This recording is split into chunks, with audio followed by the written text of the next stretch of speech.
এবছর কুরবানি ঈদে মুক্তি পাওয়া শরীফুল রাজের ইনসাফ কাগজে কলমে একটা মাস অ্যাকশন সিনেমা হওয়ার প্রতিশ্রুতি দিলেও বাস্তবে সেটা ছিল খুবই ডিসঅ্যাপয়েন্টিং। এবং মুভিটা দেখলে যে ব্যাপারটা একদম ক্লিয়ার হয়ে যায় সেটা হলো 2024 সালের তুফান মুভির সাকসেস দেখে ইনসাফের মেকার্সরা ভেবেছিল একই টেমপ্লেট ফলো করে যেন তেন ভাবে একটা মুভি বানিয়ে দিলেই মানে লিটারালি মুভির লাস্টের সিকুয়েল অ্যানাউন্সমেন্টও করছে দেখেন একদম তুফানের মতো করে। কিন্তু মুভিটা বক্স অফিসে ভালো কালেকশন করলেও বাস্তবে খুব একটা মানুষের মন জয় করতে পারেনি। তো চলুন আজকে দেখে আসি একই টেমপ্লেটের একটা মুভি যেখানে বাংলা ফিল্ম ইন্ডাস্ট্রিকে বদলে দিয়েছে, অন্যটা সেখানে তারই একটা ইনফিরিয়র ভার্সন হয়েই থেকেছে। সিনেমিক্স চ্যানেলে আপনাকে স্বাগতম। আর আজকে আমরা দেখব হাউ নট টু মেক তুফান।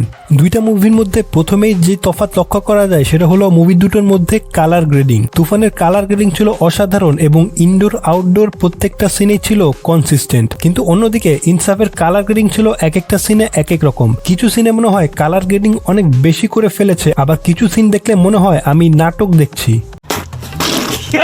সেই সাথে সিনেমাটোগ্রাফিও ইনসাফের চেয়ে তুফান ছিল অনেক এগিয়ে, যেটা কারণ হতে পারে তুফানের মেকিং প্রায় পুরোটাই হয়েছে ভারতে আর ইনসাফ হয়েছে দেশেই। আর যাই বলেন, আমাদের মুভির টেকনিক্যাল বিষয়গুলো এখনো আমাদের অনেক ইমপ্রুভ করার বাকি রয়েছে। টেকনিক্যাল জিনিসগুলো বাদ দিলেও মুভিতে অনেক স্টোরি এবং ডাইরেকশন রিলেটেড প্রবলেম ছিল।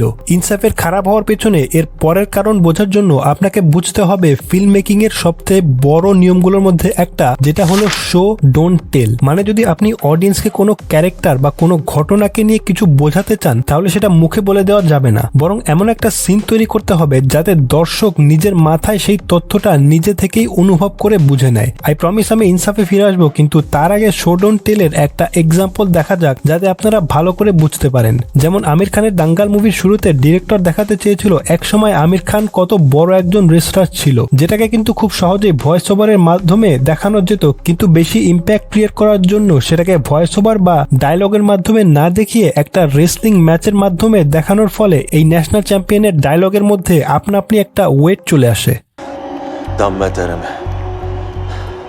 स्टेट लेवल चैंपियन को हराया तूने।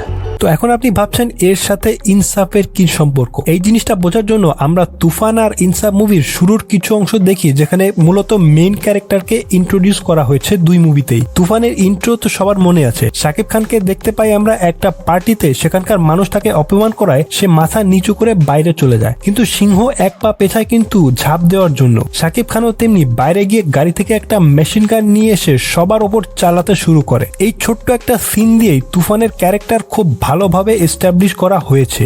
নিঃসন্দেহে তুই ঠিক কথা বলেছিস। এবার যদি ইউসুফ মুভিতে শরীফুল রাজের ইন্ট্রো দেখি তাহলে সেখানে খুবই বড় একটা ডিফারেন্স লক্ষ্য করতে পারবো। এখানে ইউসুফের কোনো স্পেসিফিক সিন না দিয়ে কিছু ছোট ছোট শর্ট মন্টাজ আকারে দেখানো হয়েছে। তার সাথে আমরা অন্য মানুষের মুখে শুনি ইউসুফ আসলে কেমন ছিল, অর্থাৎ কোনো সিনের মাধ্যমে না দেখিয়ে শুধু মানুষের মুখেই বোঝানো হয়েছে ইউসুফ কত দুর্ধর্ষ ছিল, সে কত বড় মাস্তান ছিল ইত্যাদি। যা ইচ্ছা তাই করতো, যাকে ইচ্ছা তাকে হত্যা করতো। মানে কি বলবো, যাই হোক, যার কারণে তুফানের মতো ইম্প্যাক্ট ক্রিয়েট হয় না। ইউসুফের ক্যারেক্টারের প্রতি আমাদের সেরকম ইন্টারেস্ট জন্মায় না যেমনটা তুফানের শুধুমাত্র একটা সিনেই জন্মেছিল। শাকিব খান বাঘের মতো পার্টিতে ফেরত এসে সবাইকে গুলি করা আর শরীফুল রাজের র্যান্ডম মেশিন গান চালানো শটের মধ্যে এই পার্থক্যটা হয়তো খুব ভালোভাবেই দেখা যায়। একটাতে দেখানো হচ্ছে, আরেকটাতে মুখে বলা হচ্ছে। এটাই হচ্ছে মূলত শো ডোন্ট টেল। এছাড়া মুভিতে ডিরেকশনে আরো প্রবলেম রয়েছে, যেমন এই সিনটা একবার দেখেন। এই কেসটা কখনোই রিওপেন হবে না, ইটস ইম্পসিবল।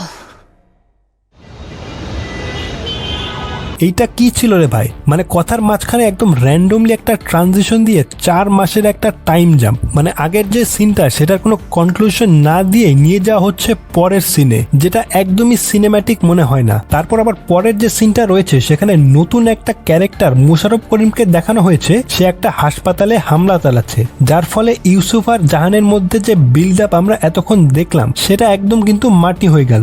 এই ক্যারেক্টারকে আমরা আগে কখনো দেখিনি, তাকে এরকম মুভির মাঝখানে এক প্রকার জোর করে ঢুকানো হয়েছে। যদিও মুশারফ করিম হাসপাতালে গিয়ে যেটা খুঁজে পায় পরে দেখানো হয় যে সেটা মুভির প্লটের সাথে রিলেটেড, কিন্তু এটার জন্য কি 7 মিনিটের একটা অ্যাকশন সিনের খুবই দরকার ছিল। এখানে মুশারফ করিমকে কিন্তু একটু জোর করে ঢোকানো হয়েছে এবং সেটা করা হয়েছে শুধুমাত্র ইনসাফ 2 কে টিজ করার জন্য। এছাড়া মুভির ভিএফএক্সটাও তুফানের চেয়ে অনেক নিম্নমানের ছিল। এটা কোনো ভিএফএক্স হয়েছে? আমি জানি ইনসাফের বাজেট তুফানের অর্ধেকেরও কম, কিন্তু তাই বলে সাধারণ কার ব্লাস্টের ভিএফএক্স এত নিম্নমানের হবে? আরেকটা সিনের ডাবিং দেখে আমার বিশ্বাসই হচ্ছিল না যে এটা আসলে একটা মেইন স্ট্রিম কমার্শিয়াল মুভি বাংলাদেশের। আসলে স্যার, আমরা অনেকেই এই আগুনে হাত দেওয়ার আগ পর্যন্ত আগুনকে বিশ্বাস করি না। এটা কি রে ভাই, ভয়েস ডাবিং কি মানে বাথরুমে করা হয়েছিল নাকি? अबे साले जो माफ करना मैं ভাই আমার দ্বারা হচ্ছে না এই মুভি নিয়ে আর কথা বলার। আপনাদের যদি এই ভিডিওটা একটুও ভালো লাগে তাহলে চ্যানেলটিতে সাবস্ক্রাইব করুন, আর দেখা হচ্ছে পরের ভিডিওতে। ধন্যবাদ।